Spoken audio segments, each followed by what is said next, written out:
Bismillahirrahmanirrahim. Assalamualaikum warahmatullahi wabarakatuh. Selamat siang, salam sejahtera untuk kita semua. Terima kasih kepada rekan-rekan media yang telah menyempatkan waktunya untuk hadir pada hari ini. Kebetulan kalau kita melihat pemberitaan di media hari ini memang sangat viral berkenaan dengan putusan kasasi berkaitan dengan perkara Edi Prabowo. Mungkin hal ini menjadi pertanyaan bagi masyarakat dan teman-teman media, apa yang menyebabkan Mahkamah Agung membuat putusan seperti itu. Dan untuk selanjutnya saya serahkan kepada Yang Mulia Wakil Ketua Mahkamah Agung bidang yudisial. Pada yang mulia kami persilakan. Selamat siang saudara-saudara sekalian dari rekan-rekan media. Perkenankan saya pada siang hari ini selaku juru bicara Mahkamah Agung Republik Indonesia menyampaikan isi putusan Mahkamah Agung nomor 942K/Pitsus 2022 tanggal 7 Maret dijatuhkan putusan tahun 2022 atas nama terdakwa Edi Prabowo. Yang mengajukan permohonan kasasi dalam perkara ini adalah terdakwa sendiri, yaitu terdakwa Edi Prabowo. Nah, menurut Majelis Hakim yang memeriksa dan mengadili perkara ini pada tingkat kasasi, bahwa alasan-alasan kasasi yang diajukan oleh pemohon kasasi dalam hal ini Edi Prabowo tidak beralasan menurut hukum. Oleh karena itu permohonan kasasinya ditolak.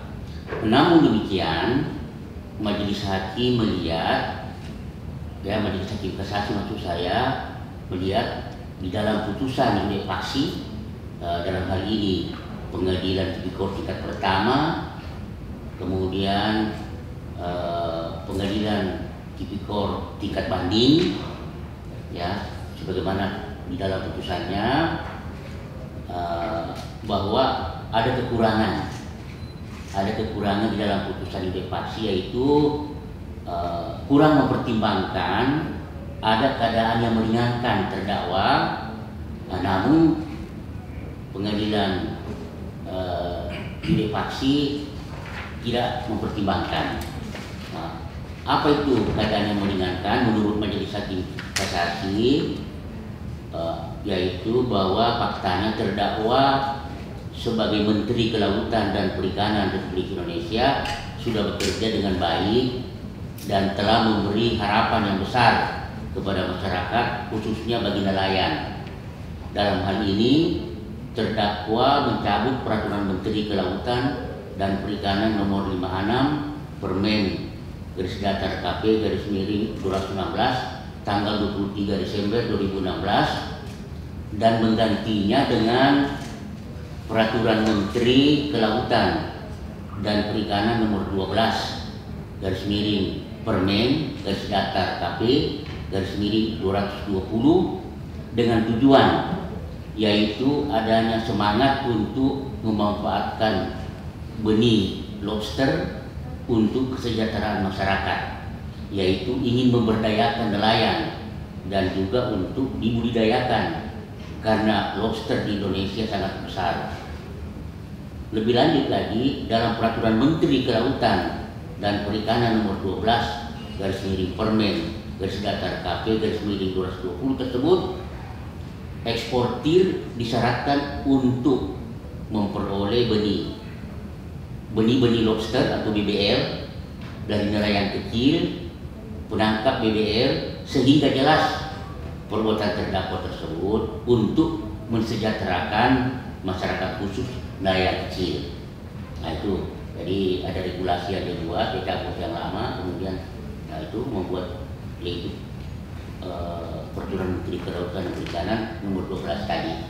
Nah, dengan keadaan yang saya sampaikan tadi itu, menurut Majelis Hakim Kasasi dinilai, dipandang sebagai keadaan yang meringankan terdakwa, sehingga Majelis Hakim Kasasi menjatuhkan putusan dalam perkara ini, jadi menolak permohonan kasasi terdakwa dengan memperbaiki putusan Pengadilan tingkat banding atau juri vaksin dalam hal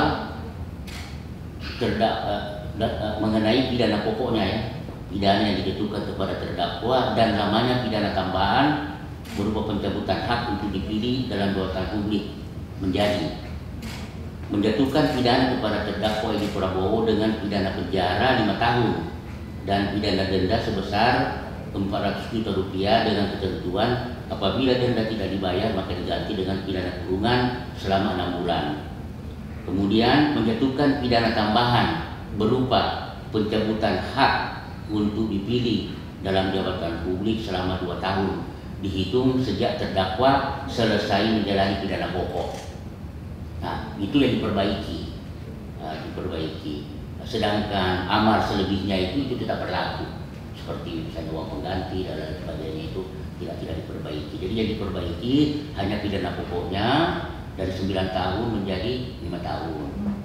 Kemudian pidana tambahan berupa pencabutan hak untuk dipilih dalam jabatan publik menjadi 2 tahun menurut Majelis Hakim Kasasi.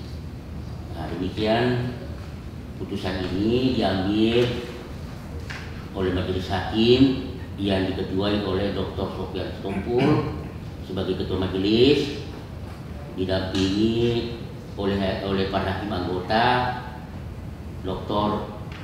Sininta Yuliansi Sibarani dan Dr. Besar Basale dalam sidang terbuka untuk umum pada tanggal 7 Maret 2022 dalam sidang terbuka untuk umum. Demikian saya menjurubicarai atau menyampaikan isi putusan dari perkara terdakwa Edi Prabowo yang mengajukan permohonan kasasi, dan dalam hal ini saya sudah sampaikan isi putusan Majelis Hakim Kasasi. Demikian saya sampaikan kepada saudara-saudara, kurang lebih mohon dimaafkan. Selamat siang. Itu dari juru bicara Mahkamah Agung sudah disampaikan mengenai apa yang menjadi isi putusan berkaitan dengan perkara Edi Prabowo. Sekali lagi kita ucapkan terima kasih atas kehadiran rekan-rekan media. Wabillahi taufiq wal hidayah. Wassalamualaikum warahmatullahi wabarakatuh.